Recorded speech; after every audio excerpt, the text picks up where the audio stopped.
सभी साथियों का हमारे YouTube चैनल में बहुत बहुत स्वागत। साथियों, कल CGI BR गवई साहब का प्रयागराज में स्वागत हुआ। प्रयागराज में गवई साहब कल मल्टी लेवल कार पार्किंग और एडवोकेट चैम्बर का उद्घाटन करने के लिए पहुंचे थे। गवई साहब चीफ गेस्ट के रूप में वहां मौजूद थे और गवई साहब के साथ साथ अन्य लोग भी वहां मौजूद थे, जो कि खास CM आदित्यनाथ, विक्रमनाथ जी के महेश्वरी न्यायमूर्ति, पंकज मिश्रा जी, मनोज मिश्रा जी, कानून मंत्री अर्जुन मेघवाल जी, दिल्ली हाई कोर्ट के chief DK Upadhyay ji, Allahabad high court के चीफ जज अरुण बंसाली जी। इसी मौके पर CGI गवई साहब ने लोगों को संबोधित किया और संबोधित करने के साथ साथ उन्होंने उन लोगों के इरादों को पस्त कर दिया जो लोग भारत को हिंदू राष्ट्र बनाना चाहते थे। हिंदू राष्ट्र कहें तो भारत के संविधान को बदलना चाहते थे और मनुस्मृति को लागू करना चाहते थे। उनके इरादों पर गवई साहब ने जो संबोधित भाषण दिया, उसमें उनको साफ साफ निर्देशित कर दिया, समझा दिया उन शब्दों में जो हिंदू राष्ट्र की कल्पना करते थे।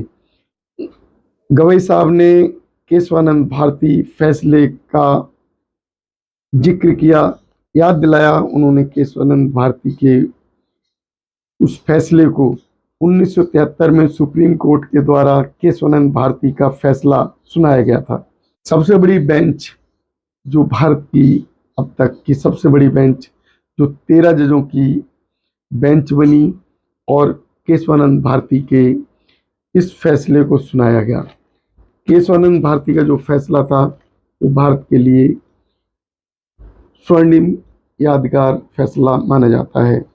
गवई साहब ने संविधान का यह पाठ पढ़ाया। गवई साहब ने उन लोगों को सीधा सीधा संदेश दे दिया जो भारत को हिंदू राष्ट्र बनाना चाहते थे, भारत को मनुवाद की चपेट में देना चाहते थे, भारत के संविधान को बदलकर मनु का संविधान लागू करना चाहते थे। तो उनको हिदायत दे दी और उन्होंने जो कहा वो सुनने लायक शब्द रहे।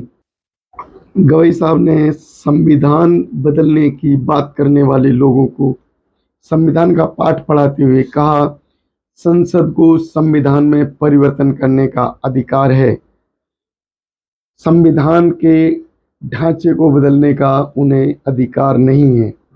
इसके लिए मौलिक अधिकारों में संशोधन कर सकती है, लेकिन उस संविधान को नहीं बदल सकती। उस संसद के पास संविधान को बदलने का कोई भी अधिकार नहीं है। गवई साहब ने मौलिक अधिकार और नीति निर्देशक सिद्धांत आत्मा बताया। मौलिक अधिकार और नीति निर्देशक तत्व जो होते हैं वो संविधान की आत्मा हैं और दोनों ही स्वर्ण पहिए के बराबर हैं। जो स्वर्ण रथ है उस स्वर्ण रथ के स्वर्ण पहिए के बराबर हैं। अगर एक भी पहिया रोक दिया जाता है तो पूरा रथ रुक जाता है। गवई साहब ने इसी मौके पर 3 शब्दों पर अधिक जोर दिया: मूल ढांचा, मूल अधिकार और राज्य के नीति निर्देशक तत्व।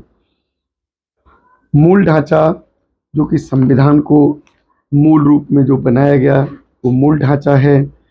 उसके अंदर मूल अधिकार, संविधान के अंदर जो मौलिक अधिकार दिए गए हैं, जो लोकतांत्रिक प्रक्रिया के आधार पर जीवन जीने के लिए मुख्य होते हैं, उन्हें मुख्य माना जाता है।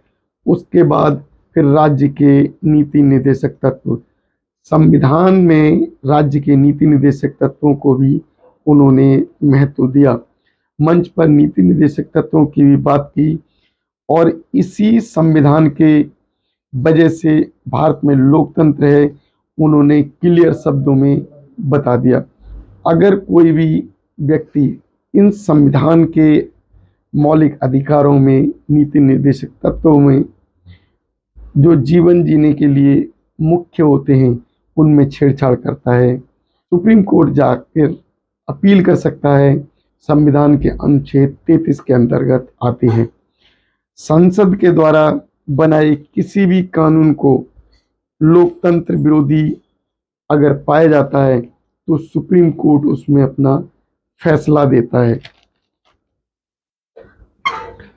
संविधान में 395 अनुच्छेद थे जो संविधान को बदल बदल कर 448 तक पहुंचा दिए और उसमें 12 अनुसूचियां भी आ चुकी, क्योंकि जो संविधान था, मूल ढांचा था संविधान का, उसमें 395 अनुच्छेद ही थे। लेकिन आज वर्तमान में कहें तो 448 अनुच्छेद हो चुके हैं। संविधान को 25 भागों में बांटा गया है। उसमें 12 अनुसूचियां हैं। अनुच्छेद 12 से 35 मूल अधिकार हैं। मूल अधिकारों के बिना जीवन जीना संभव नहीं है, क्योंकि मूल अधिकारों को अगर खत्म कर दिया जाता है तो किसी भी व्यक्ति का जीवन जीना कठिन हो जाता है।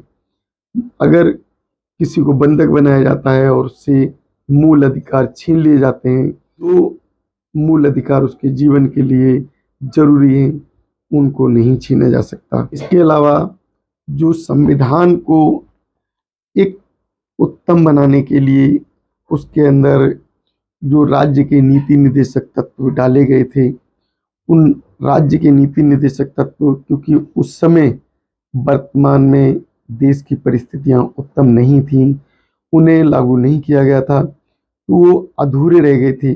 और जो राज्य के नीति निर्देशक तत्व आज राज्यों के ऊपर निर्भर हैं, जिस कारण उन नीति निर्देशक तत्वों को लागू करने में कठिनाइयां भी होती हैं। राज्य के नीति निर्देशक तत्वों के अनुसार शिक्षा का मुफ्त देना वो भी शामिल था, क्योंकि जो मुफ्त शिक्षा का अधिकार वो राज्य के नीति निर्देशक तत्व के अंदर आता है। उसके साथ समान नागरिकता का अधिकार वो भी राज्य के नीति निर्देशक तत्व के अंतर्गत आता है। जो वर्तमान में यूसीसी को लेकर जो विवाद बना हुआ है, क्योंकि अभी वर्तमान सरकार ने जो कानून प्रक्रिया में परिवर्तन कर दिया, यूसीसी लागू कर दिया, तो जो कि वर्तमान सरकार यूसीसी पर बहुत अधिक जोर देती है, समान नागरिक अधिकारों पर, लेकिन वो समानता कहीं भी लागू नहीं कर पाती। उसके अंदर भेदभाव बना रहता है। जो समान नागरिकता का अधिकार है वर्तमान ढांचे में नहीं लागू हो पा रहा।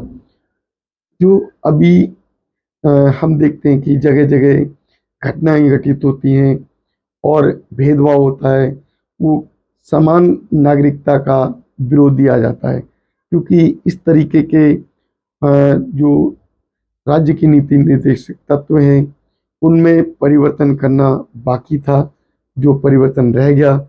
उस कारण आज जगह जगह घटनाएं घटित होती हैं, उनको राज्यों के द्वारा लागू नहीं किया गया। तो हमारी जो वीडियो है, इस वीडियो में जो सीजेआई चंद्रचूड़ जी ने सीधे सीधे शब्दों में उन विरोधियों को संदेश दिया, उन विरोधियों को बता दिया जो विरोधी संविधान को बदलने की बात करते थे, संविधान को परिवर्तन की बात करते थे, मनु की संविधान को लागू करने की बात करते थे, उन्हें सीधा सीधा उन्होंने निर्देशित कर दिया। और मंच पर जो आए हुए मेहमान या कहें जानकार संविधान के, उन्हें बता दिया कि किसी तरीके से संविधान को नहीं बदला जा सकता, संविधान में परिवर्तन तो किया जा सकता है। हमारी वीडियो से आपको क्या संदेश मिलता है, हमें अवश्य बताएं। हमारे चैनल को सब्सक्राइब करें, वीडियो को लाइक शेयर अवश्य करें। धन्यवाद। नमो बुद्धाय। जय भीम।